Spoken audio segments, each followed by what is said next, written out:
Sa kabila ng pananalakay mula sa mga puwersa ng China, nananatiling matatag ang mga otoridad ng Pilipinas sa pagtatanggol sa soberanya ng bansa sa West Philippine Sea ngayong taon.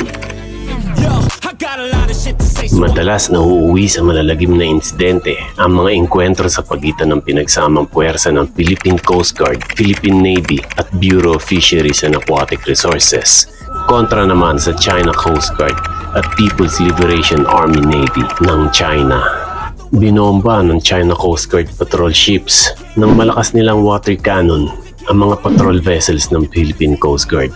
Kinubkob at hinarang ang mga barko at speedboat ng Pilipinas.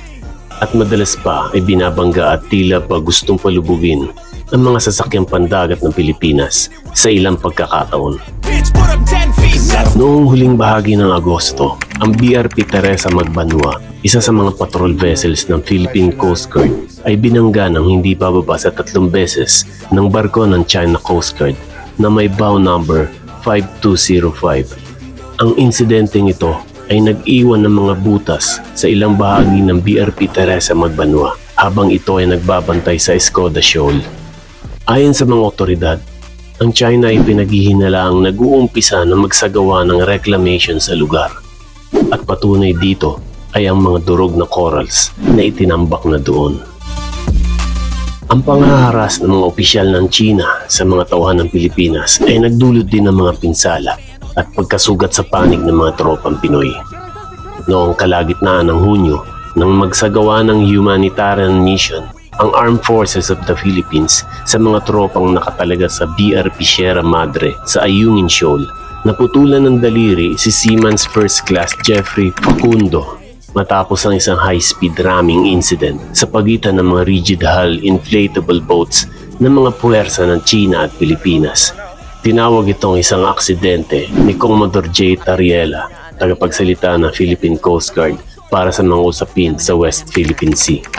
So ibig sabihin, sinaktan na nung mga Chino yung sundalo natin sa Philippine Navy, binutasan pa nila yung rubber boat para hindi siya makatanggap ng medical attention. Patulis sa ilalim. Yung patulis, yun talagang tumama sa kamay. Yes, ma'am. Yung dalawang tropa, ma'am, yun ang ginamit nilang navigational system, ma'am, yung dalawang cellphone nila. Pinagsisira din. Intentional yung pagbangga, pagbutas, pagsira. Binutas po ng Coast Guard yung rubber boat namin. Chinese Coast Guard. Guluhan na yun, anong pakiramdam mo? Anong gusto nilang gawin? Sir. Sa isinagawang flag raising ceremony sa Rizal Park noong Oktubre, umapila si AFP Chief General Romeo Bronner Jr. sa mga Pilipino na kilalanin ang sakripisyong ito na ginagawa ng ating mga sundalo.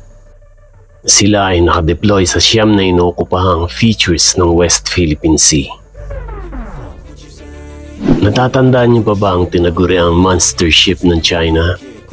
Ang China Coast Guard 5901 na sinasabing pinakamalaking Coast Guard ship sa mundo na may timbang na 12,000 tonelada at haba na 165 metro ay nag-ambag din ng problema at nagdulot ng banta sa paggigiit ng Pilipinas ng soberanya sa West Philippine Sea.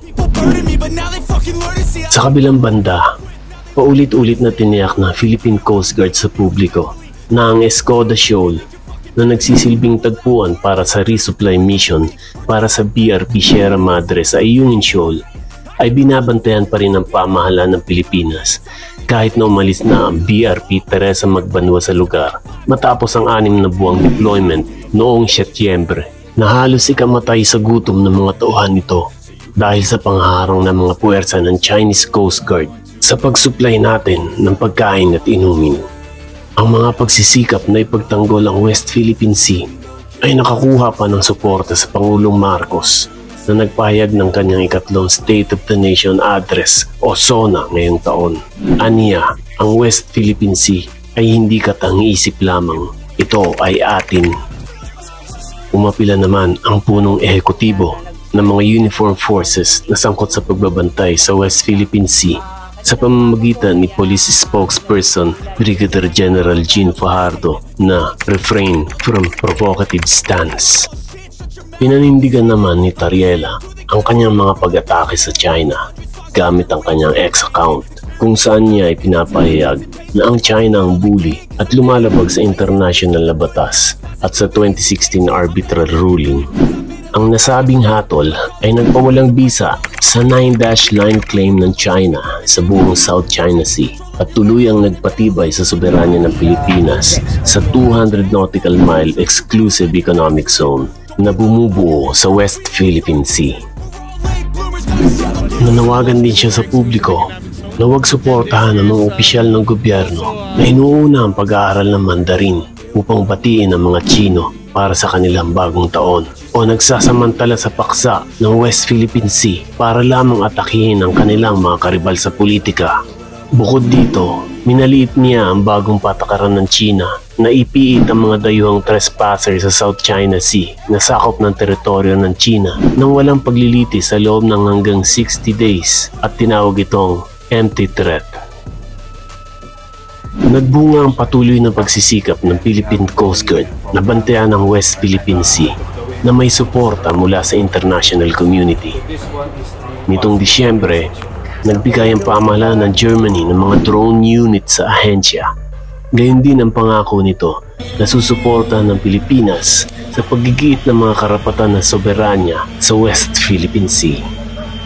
Pinuri ni United States Coast Guard Pacific Command Vice Admiral Andrew Tiongson ang kanyang kaibigan, Philippine Coast Guard Commandant Admiral Ronnie Hill Gavan, na nagsabing ang PCG Commandant ay may planong pasulong at naniniwala na ang Philippine Coast Guard ay nagtatrabaho ng mabuti upang maging matagumpay ang mga resupply mission sa Ayungin Shoal.